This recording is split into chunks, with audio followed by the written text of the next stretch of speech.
Hey guys, welcome back to my YouTube channel.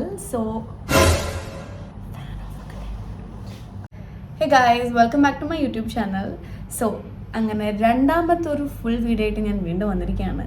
ആദ്യത്തെ വീഡിയോയിൽ as A expected അധികം views ഒന്നും കിട്ടിയില്ല. ഇന്ന് കരുതി നമുക്ക് വീഡിയോസ് പോസ്റ്റ് ചെയ്തിരിക്കാൻ പറ്റുമോ? ഇന്നത്തെ ടോപ്പിക് എന്ന് പറയുന്നത് നമ്മുടെ ഇൻ്റർവ്യൂ റൗണ്ട്സ് ആൻഡ് പ്രൊസീജിയേഴ്സിനെ പറ്റിയാണ്. കാരണം എനിക്ക് 2-3 കമൻറ്റ് വന്നിട്ടുണ്ടായിരുന്നു, അതായത് ആ ഒരു ഇൻ്റർവ്യൂ പ്രോസസ്സും കാര്യങ്ങളൊക്കെ ഒന്ന് എക്സ്പ്ലെയിൻ ചെയ്യാമോ എന്ന് ചോദിച്ചിട്ട്. വൈ നോട്ട് ചെയ്യാം. ബിഫോർ സ്റ്റാർട്ടിങ് ദ വീഡിയോ, നിങ്ങൾ ആരെങ്കിലും എൻ്റെ വീഡിയോ ആദ്യമായിട്ടാണ് കാണുന്നതെങ്കിൽ ഞാൻ പറയുന്നല്ലോ, please to subscribe. First round എന്ന് പറയുന്നത് എനിക്കുണ്ടായ എങ്ങനെയാണെന്ന് ഞാൻ പറയാം കേട്ടോ. എൻ്റെത് ഇറ്റ് വാസ് ഇൻ ചെന്നൈ. അപ്പം എൻ്റെ first round was height and weight check. BMI നോക്കുവാണെങ്കിൽ അണ്ടർ വെയ്റ്റ് ആണെങ്കിൽ ഇറ്റ്സ് ഫൈൻ, ഓവർ വെയ്റ്റ് ആവുകയാണെങ്കിൽ that could be a problem, but it's okay if you guys are really into this. നിങ്ങൾ നന്നായിട്ട് ഡയറ്റും കാര്യങ്ങളൊക്കെ ചെയ്ത് എക്സസൈസൊക്കെ ചെയ്ത് ഫുഡ് കഴിക്കാതിരിക്കരുത് പ്ലീസ്. നല്ല രീതിയിൽ പ്രോപ്പറായിട്ട് ഡയറ്റും കാര്യങ്ങളൊക്കെ ചെയ്ത് നിങ്ങളുടെ BMI മെയിൻറ്റെയിൻ ചെയ്യാൻ വേണ്ടി നോക്കുക. കാരണം ഫസ്റ്റ് റൗണ്ടിൽ തന്നെ ഒരുപാട് പേര്, അതായത് ഒരുപാട് കാൻഡിഡേറ്റ്സ് റിജക്റ്റ് ആവുന്നുണ്ട്. And height I think it's 157 they seeing. അപ്പോൾ അതിൻ്റെ ഡീറ്റെയിൽസ് ഒക്കെ നമ്മുടെ BMI അതുപോലെ ഹൈറ്റ് റിക്വയർമെൻറ്റ്സ് ഒക്കെ നമുക്ക് ആ ഒരു ക്രൈറ്റീരിയാസിൽ, അതായത് നമ്മൾ അപ്ലൈ ചെയ്യുന്ന സമയത്ത് അതിനകത്ത് ഓൾറെഡി അവർ മെൻഷൻ ചെയ്തിട്ടുണ്ടാവും. അതൊന്ന് ജസ്റ്റ് ഒന്ന് പ്ലീസ് ഗോ ത്രൂ ഇറ്റ്. അപ്പം നിങ്ങൾക്ക് കുറച്ചും കൂടെ ക്ലാരിറ്റി കിട്ടും. Okay, BMI should be proper and it should be in between 18 to 22. Please work on that. BMI നിങ്ങൾ ക്ലിയർ ചെയ്യുവാണെങ്കിൽ, ഒരു ഫസ്റ്റ് റൗണ്ട് നിങ്ങൾ ക്ലിയർ ചെയ്യുവാണെങ്കിൽ second round would be announcement round. അതിൽ അത്ര വലിയ ടഫൊന്നുമല്ല. അവർ നിങ്ങൾക്കൊരു അനൗൺസ്മെൻറ്റ് നിങ്ങൾക്ക് വായിക്കാൻ വേണ്ടി തരും, both English and Hindi. Hindi don't worry, we don't have to read it in Hindi, it's Roman English. അത്ര വലിയ പാടൊന്നും ആയിരിക്കില്ല. നമ്മൾ അതൊന്ന് അവർക്ക് വായിച്ചു കൊടുക്കണം. And this is a small tip for you guys. Like നിങ്ങൾക്കത് ഫസ്റ്റ് ആ ഒരു ഷീറ്റായിരിക്കും, അത് കിട്ടിയ ആ ഒരു സ്പോട്ടിൽ തന്നെ നിങ്ങളത് പറയാൻ വേണ്ടി പോകരുത്. ബിക്കോസ് അത് ഉറപ്പായിട്ട് നിങ്ങളൊരു ഫസ്റ്റ് ടൈം ആയിരിക്കും നിങ്ങളത് വായിക്കുന്നതല്ലേ. നിങ്ങൾ അത് വായിക്കുന്നതിന് മുന്നേ ജസ്റ്റ് ഒന്ന് നോക്കി, അതായത് മൈൻഡിൽ ഒന്ന് റീഡ് ചെയ്തതിന് ശേഷം നിങ്ങളത് പറയുവാണെങ്കിൽ it would be easier, right? കാരണം നമ്മൾ ഓൾറെഡി ഫസ്റ്റ് ടൈമായിട്ട് നമ്മൾ പറയുമ്പോഴും ജസ്റ്റ് ഒന്ന് ആ ഒരു വേർഡ്സ് എങ്കിലും നമുക്കൊന്ന് ഫെമിലിയർ ആയതിനു ശേഷം നമ്മൾ സംസാരിക്കുമ്പോൾ അല്ലെങ്കിൽ നമ്മളൊന്ന് പറയുമ്പോൾ കുറച്ചുകൂടി സ്മൂത്ത് ആയിരിക്കും. Just try. നമ്മൾ കിട്ടിയ ആ ഒരു സ്പോട്ടിൽ തന്നെ ആ ഒരു ടെൻഷനിൽ നമ്മൾ അതൊന്ന് വായിക്കുവാണെങ്കിൽ മെസ്സാവാനുള്ള ചാൻസ് ഉണ്ട്. കാരണം ഞാനങ്ങനെ കണ്ടിട്ടുണ്ട്. അതുകൊണ്ട് ഒരു ചെറിയൊരു ടിപ്പാണ്, കിട്ടിയ ടൈം തന്നെ നിങ്ങൾ വായിക്കാതെ ജസ്റ്റ് ഒന്ന് പതുക്കെ ഒന്ന് വായിച്ച് നിങ്ങൾ, എന്ന് വെച്ചാൽ കുറേ ടൈം എടുക്കരുത്, ജസ്റ്റ് ഒരു തവണ ഒന്ന് വായിച്ച് പിന്നെ നിങ്ങളത് വായിക്കുക, ലൈക്ക് ലൗഡായിട്ട് വായിക്കുക. നെക്സ്റ്റ് ടൈം ഒന്ന് ട്രൈ ചെയ്ത് നോക്കൂ, ഇറ്റ് വിൽ ഹെൽപ്പ്. ഓക്കെ, അങ്ങനെ ബോത്ത് ഇംഗ്ലീഷ് ആൻഡ് ഹിന്ദി അവരെ നമ്മളെ കൊണ്ട് വായിപ്പിക്കും. And then in between they ask you some questions. Like എൻ്റെ അടുത്ത് ഇപ്പോൾ ചോദിച്ചത് why cabin crew and self intro ഒക്കെയാണ് ചോദിച്ചത്. ഈ 2 കാര്യങ്ങൾ ചോദിച്ചത്. പിന്നെ ഹിന്ദി ആ റൗണ്ടിൽ ചോദിക്കാനുള്ള ചാൻസ് ഉണ്ട്. എൻ്റെ 2-3 ഫ്രണ്ട്സിൻ്റെ അടുത്ത് ചോദിച്ചിട്ടുണ്ടായിരുന്നു, പക്ഷേ എൻ്റെ അടുത്ത് ഹിന്ദി ചോദിച്ചില്ല. നിങ്ങളോട് ചോദിച്ചേക്കാം. അപ്പോൾ ഹിന്ദിയുടെ കാര്യത്തിൽ ഞാൻ ഓൾറെഡി ഒരു ഷോർട്സ് ഞാൻ പോസ്റ്റ് ചെയ്തിട്ടുണ്ട് ഹിന്ദിയുടെ കാര്യം, ലൈക്ക് ഒരു ടോപ്പിക്കിനെ പറ്റിയിട്ട്. Please do check it out. Yes, അങ്ങനെ അവർ കുറച്ച് ക്വസ്റ്റ്യൻസ് ഒക്കെ ചോദിക്കും. നല്ല പ്ലസൻ്റ് ആയിട്ട് ഹാപ്പി ആയിട്ട് ആൻസർ ചെയ്യുക. ആൻഡ് യെസ്, ആ ഒരു റൗണ്ടിലാണ് നമ്മുടെ സ്കാറും അവർ ചെക്ക് ചെയ്യുന്നത്. ഞാൻ ഇതിനെപ്പറ്റി ഞാനൊരു ഹോൾ വീഡിയോ ഇട്ടിട്ടുണ്ട് സ്കാർ റിക്വയർമെൻറ്റ്സിനെ പറ്റി. കണ്ടിട്ടില്ലാത്തവർ ആ വീഡിയോ പോയിട്ട് കാണാം. അങ്ങനെയാണ്. എനിക്ക് സ്കാർസ് ഉണ്ടായിരുന്നു, എനിക്കുണ്ട്, ഓഫ് കോഴ്സ് എനിക്ക് സ്കാർ ഉണ്ട്. എനിക്ക് ഫേസിലായാലും കട്ട് മാർക്സ് ഉണ്ട്, പിന്നെ കയ്യിലൊക്കെ ചെറിയ ചെറിയ പാടുണ്ട്. അതൊക്കെ അവർ ചോദിച്ചു, ഞാനത് പറഞ്ഞു കൊടുത്തു. അങ്ങനെ അതായിരുന്നു ആ ഒരു സെക്കൻഡ് റൗണ്ട്. ഈ പറഞ്ഞ സെക്കൻഡ് റൗണ്ടിലും കുറച്ച് അധികം പേര് റിജക്റ്റ് ആയിട്ടുണ്ടായിരുന്നു. And I think they are only focusing on the performance. Like നിങ്ങൾ നന്നായിട്ട് പെർഫോം ചെയ്യുവാണെങ്കിൽ അവർ കൂടുതലൊന്നും ചോദിക്കാൻ നിൽക്കില്ല. ലൈക്ക് അവർക്ക് വേണ്ട കാര്യങ്ങളൊക്കെ നിങ്ങൾക്ക് ഉണ്ടെന്ന് തോന്നിക്കഴിയുകയാണെങ്കിൽ ഈ ഒരു സ്കാറായാലും ഈ ഒരു ഹിന്ദി ആയാലും ഓക്കെ, അവർ വലിയ ഒരു കൺസേൺ കൊടുക്കില്ല. Okay, but you have to perform well. Yes, first and second round is done. And the third round was documentation.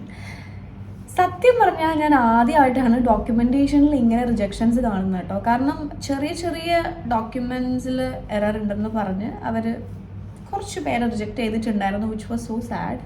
So yes, അതിൽ നിങ്ങൾ സോ പ്ലീസ് എനിക്ക് നിങ്ങളോട് പറയാനുള്ളത്, നിങ്ങൾ ഇൻ്റർവ്യൂവിന് പോകുന്നതിന് മുന്നേ അവർ നിങ്ങൾക്ക് മെയിൽ അയക്കും. ലൈക്ക് നിങ്ങൾ ഷോർട്ട് ലിസ്റ്റായി നിങ്ങളുടെ വെന്യൂ അതുപോലെ തന്നെ ഡേറ്റും കാര്യങ്ങളൊക്കെ നിങ്ങൾക്ക് അവർ മെയിൽ ചെയ്യും. സോ അതിൻ്റെ അകത്ത് അവർ പ്രോപ്പറായിട്ട് എന്തൊക്കെ ഡോക്യുമെൻറ്റ്സ് ക്യാരി ചെയ്യണമെന്ന് മെൻഷൻ ചെയ്തിട്ടുണ്ട്. സോ അത് ശരിക്കും നോക്കി നിങ്ങൾ ഇൻ്റർവ്യൂവിന് പോവുക. കാരണം അവിടെ എത്തിയിട്ട് ഈ ഒരു ചെറിയ റീസൺ കൊണ്ട് നിങ്ങൾ റിജക്റ്റ് ആവാൻ like it is very bad, right? So അതുകൊണ്ട് തന്നെ നിങ്ങൾ നന്നായിട്ട് നോക്കി എല്ലാ കാര്യങ്ങളും ഓക്കെ ആയി പ്രോപ്പർലി ചെക്ക് ചെയ്തിട്ട് വേണം നിങ്ങൾ ഇൻ്റർവ്യൂവിന് പോകാൻ വേണ്ടിയിട്ട്. സോ കാരണം documentation is as important as the other rounds. So yes, so അത് ഒന്ന് ശ്രദ്ധിക്കുക. സോ ആ റൗണ്ട് വാസ് ലൈക്ക് എനിക്ക് വലിയ കുഴപ്പമുണ്ടായിരുന്നില്ല. കാരണം they'll just check your documents. But അതില്ലെങ്കിൽ, ഏതെങ്കിലും ഒരു ഡോക്യുമെൻ്റ് ഇല്ലെങ്കിൽ അവർ പ്രശ്നമാക്കും.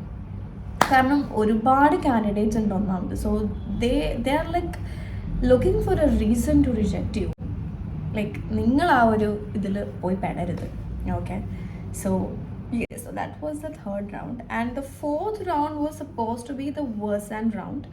അതായത് ഇംഗ്ലീഷ് റൗണ്ട് ആണ് ബേസിക്കലി. അതായത് ഒരു ആപ്പിൻ്റെ വേഴ്സാൻ എന്ന് പറഞ്ഞിട്ട്, I think I'm pronouncing it in the right way. So first റൗണ്ടിൽ you have to carry a wired headset. And ഐഫോണുള്ള ആൾക്കാരാണെങ്കിൽ മേക്ക് ഷുവർ ദാറ്റ് എന്തെങ്കിലും ചെയ്യണം. കാരണം നിങ്ങളുടെ ആരെങ്കിലും അമ്മയുടെ ഫോണോ അല്ലെങ്കിൽ ആരാണോ കൂടെയുള്ളത് അവരുടെ ഒരു ആൻഡ്രോയിഡ് ഫോൺ ആണെങ്കിൽ എന്തായാലും വയേർഡ് ഹെഡ്സെറ്റ്, അതായത് ഈ ഒരു ആപ്പ് യൂസ് ചെയ്യുമ്പോൾ എവറിത്തിങ്സ് ലൈക്ക് എല്ലാ കാര്യങ്ങളും ഓഫ് ആയിരിക്കും. വിച്ച് മീൻസ് ബ്ലൂടൂത്ത്, വൈഫൈ എല്ലാം ഓഫ് ആയിരിക്കും. സോ അത് ഓട്ടോമാറ്റിക്കായിട്ട് ഓഫ് ആവുന്ന മാത്രമേ ഒരു ആപ്പ് വർക്ക് ആവുള്ളൂ. സോ അതുകൊണ്ട് തന്നെ നമുക്ക് ബേസിക്കലി ഒരു ആപ്പ് എന്ന് പറയുന്നത് we have to repeat after them. അതായത് നമ്മളൊരു കമ്പ്യൂട്ടറോ സമ്മൺ എന്തെങ്കിലും ഒരു സെൻറ്റൻസ് പറയും and we have to repeat after them. So നമ്മളത് headphones wired headset like use ചെയ്യുവാണെങ്കിൽ നമുക്ക് കുറച്ചും കൂടെ ക്ലിയർ ആയിരിക്കും. സോ ദാറ്റ് നിങ്ങൾക്ക് കുറച്ചും കൂടെ എളുപ്പമായിരിക്കും അത് തിരിച്ച് പറയാൻ വേണ്ടിയിട്ട്, റൈറ്റ്? സോ അങ്ങനെ അല്ലെങ്കിൽ നമുക്ക് സ്പീക്കറിൽ യൂസ് ചെയ്യാം. പക്ഷേ എനിക്ക് തോന്നുന്നു ഹെഡ്സെറ്റ് ആകുമ്പോഴല്ലേ കുറച്ചുകൂടെ നമുക്ക് കൺവീനിയൻറ്റ്. സോ എനിക്കതായിരുന്നു എളുപ്പം. അങ്ങനെ സോ അതാണ് ഈ ബേസിക്കലി ഒരു വേഴ്സ് ആൻഡ് റൗണ്ട് എന്ന് പറയുന്നത്. And the marks will be out of 6. And ഞാൻ എൻ്റെ ഫസ്റ്റ് ടൈം ഞാൻ എക്സ്പ്രസ്സിന് പോയപ്പോൾ ഈ ഒരു വേഴ്സ് ആൻഡ് റൗണ്ട് ഉണ്ടായിരുന്നു. And I scored 6 out of 6. എനിക്ക് ഫുള്ളായിരുന്നു. എനിക്കും വേറൊരു കൊച്ചിന് മാത്രമായിരുന്നു ഈ ഒരു ഫുൾ മാർക്സ് കിട്ടിയിട്ടുണ്ടായിരുന്നത്. ബട്ട് അൺഫോർച്ചുനേറ്റ്ലി ഞങ്ങൾ ഫൈനലിന് സെലക്ട് ആയില്ല. We got rejected.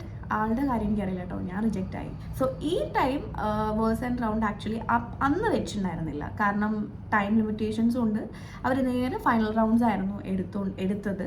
And final round was like just they will ask you normal questions. And ആ സമയത്ത് എൻ്റെ അടുത്ത് ഹിന്ദി ചോദിച്ചിട്ടുണ്ടായിരുന്നു അവർ. ആൻഡ് ഫൈനൽ ഇൻ്റർവ്യൂ ക്വസ്റ്റ്യൻസും കാര്യങ്ങളൊക്കെ ഞാൻ സെപ്പറേറ്റ് വീഡിയോ ചെയ്യട്ടോ എന്തൊക്കെയാണ്. കാരണം അതിപ്പോൾ എക്സ്പ്രസിൻ്റെ മാത്രമല്ല, നമ്മൾ ഇൻഡിഗോ ആയാലും ബാക്കിയുള്ള എയർലൈൻസിൻ്റെ എല്ലാം ആ ഒരു ക്വസ്റ്റ്യൻസ് ലൈക്ക് ഇൻ്റർവ്യൂ ക്വസ്റ്റ്യൻസിൻ്റെ കാര്യങ്ങൾ ഞാൻ സെപ്പറേറ്റ് വീഡിയോ ആയിട്ട് ഞാൻ പോസ്റ്റ് ചെയ്യാം. സോ എന്നാലും basic questions was like same self intro, why cabin crew, അങ്ങനെയുള്ള കുറച്ച് ക്വസ്റ്റ്യൻസ് ആയിരുന്നു. ഹിന്ദിയും ബേസിക് ഹിന്ദിയായിരുന്നു അവർ ചോദിച്ചത്. ആൻഡ് ദെൻ എൻ്റെ അടുത്ത് പോയി ഇരിക്കാൻ പറഞ്ഞു. അത് കഴിഞ്ഞതിന് ശേഷം we were waiting for the results. But കുറച്ച് സമയത്തിന് ശേഷം അവർ ഓരോരോ ആൾക്കാരായിട്ട് വിളിക്കാൻ തുടങ്ങി. ആ വിളിച്ച ആൾക്കാരൊക്കെ അവർ റിജക്റ്റ് ചെയ്യുമായിരുന്നു ആക്ച്വലി. സോ അതുകൊണ്ട് തന്നെ പെട്ടെന്ന് എൻ്റെ നെയിമും എൻ്റെ വേറൊരു കൊച്ചിൻ്റെ നെയിമും ഒന്ന് വിളിച്ചു. So I was like okay, കത്തം കല്ലാസ് തീർന്നു എന്നാണ് വിശ്വസിച്ചത്. കാരണം ഞങ്ങൾക്ക് തൊട്ട് മുന്നേ വിളിച്ച കുട്ടികളെ വരെ അവർ റിജക്റ്റ് ചെയ്യുമായിരുന്നു. സോ ഈ ഒരു പേര് വിളിച്ചപ്പോൾ ഐ വാസ് ലൈക്ക് എൻ്റെ മൈൻഡ് ഞാൻ പൊട്ടും എന്നുള്ളൊരു ടൈമായിരുന്നു. കാരണം അത്രയും ടൈം വെയിറ്റ് ചെയ്ത് എല്ലാ കാൻഡിഡേറ്റ്സും അങ്ങനെയാണ്. ബട്ട് സ്റ്റിൽ എന്നാലും അങ്ങനെയൊക്കെ ഇരുന്ന് ഇരിക്കുമ്പോൾ അവരടുത്തേക്ക് വിളിപ്പിച്ചു. അപ്പോൾ അവർ ഫസ്റ്റ് എന്നോട് ചോദിച്ചത് എൻ്റെ സ്കാറിനെ പറ്റിയാണ് ചോദിച്ചത്. ആളെടുത്തും ആളുടെ എന്തോ ഒരു സ്കാറിനെ പറ്റിയാണ് ചോദിച്ചത്, if I remembered, if I am right.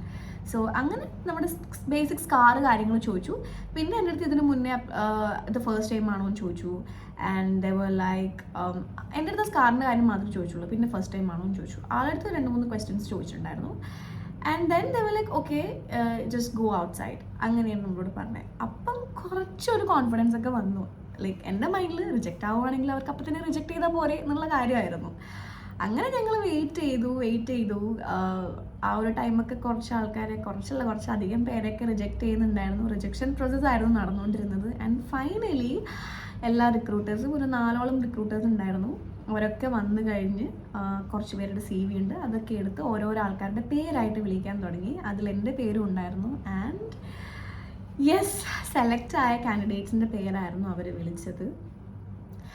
And ഇപ്പോഴും എനിക്ക് ഭയങ്കര ഹാപ്പിയാണ് ആ ഒരു മൊമെൻറ്റ് പറയാൻ വേണ്ടി. കാരണം എന്നെ അറിയുന്നവർക്ക് അറിയാം, ഈ ഒരു മൊമെൻറ്റിന് വേണ്ടിയിട്ട് I been waiting for years and years. കാരണം ഞാൻ ഒരു 6 വർഷമായിട്ട് ഇതിൻ്റെ പിറകെയാണ്, ഈ ഒരു ക്രൂയുടെ പിറകെ. ഞാൻ അറ്റൻഡ് ചെയ്യാത്ത ഇൻ്റർവ്യൂസ് ഇല്ല, പോകാത്ത സ്ഥലങ്ങളില്ല. സോ അങ്ങനെ ഫൈനലി ആ ഒരു മൊമെൻറ്റ് വന്നപ്പം I feel so happy. I felt so happy. Still I'm so happy and I'm really grateful. So yes, ഇതാണ് ഈ ഒരു ഇൻ്റർവ്യൂ പ്രൊസീജിയേഴ്സ്. ഇനി ഇതിന് ശേഷമുള്ള കാര്യങ്ങളുണ്ട്, നമ്മുടെ ട്രെയിനിങ്ങും കാര്യങ്ങളും വലിയൊരു സംഭവങ്ങൾ കിടക്കുകയാണ്. സോ ആ കാര്യങ്ങളൊക്കെ ഞാൻ സെപ്പറേറ്റ് ആയിട്ട് വീഡിയോ ചെയ്യുന്നതായിരിക്കും. ആൻഡ് ഇപ്പോഴും എനിക്കറിയില്ല ഇതാരൊക്കെ കാണുന്നത്, എന്നാൽ എൻ്റെ ഒരു സമാധാനത്തിന് വേണ്ടി ഞാൻ പോസ്റ്റ് ചെയ്യുന്നതാണ്. എപ്പോഴേലും ഒന്ന് ക്ലിക്കായാലോ. ഓക്കെ, ആൻഡ് യെസ്, അപ്പോൾ അത്രേ ഉള്ളൂ ഗൈസ്. പിന്നെ ഈ ഒരു വീഡിയോ നിങ്ങൾക്ക് എത്ര പേർക്ക് കാര്യം കറക്റ്റായിട്ട് മനസ്സിലായെന്ന് എനിക്കറിയില്ല. കാരണം ഞാൻ വീഡിയോസൊക്കെ എടുത്ത് സ്റ്റാർട്ട് ചെയ്തതേ ഉള്ളൂ. As I said, this is my second time posting a full video, shooting a full video. So തെറ്റുകളുണ്ടാവും, പ്ലീസ്. ഇത് ഒരുപാട് എന്താ പറയുക, അത്ര വലിയ സെറ്റപ്പ് ഒന്നും ആയിരിക്കില്ല ഈ വീഡിയോ. ഒരു നോർമൽ ഒരു വീഡിയോ ആണ്. So I hope you guys can understand. ആരെങ്കിലും കാണുവാണെങ്കിൽ I given my best. So yes, that's it. അപ്പോൾ ന്യൂ ഇയറൊക്കെയാണ്, അടിച്ചു പൊളിക്കുക. അപ്പം ഇതുപോലെയുള്ള വീഡിയോസായിട്ട് ഞാൻ വീണ്ടും വരാം. So bye, take care.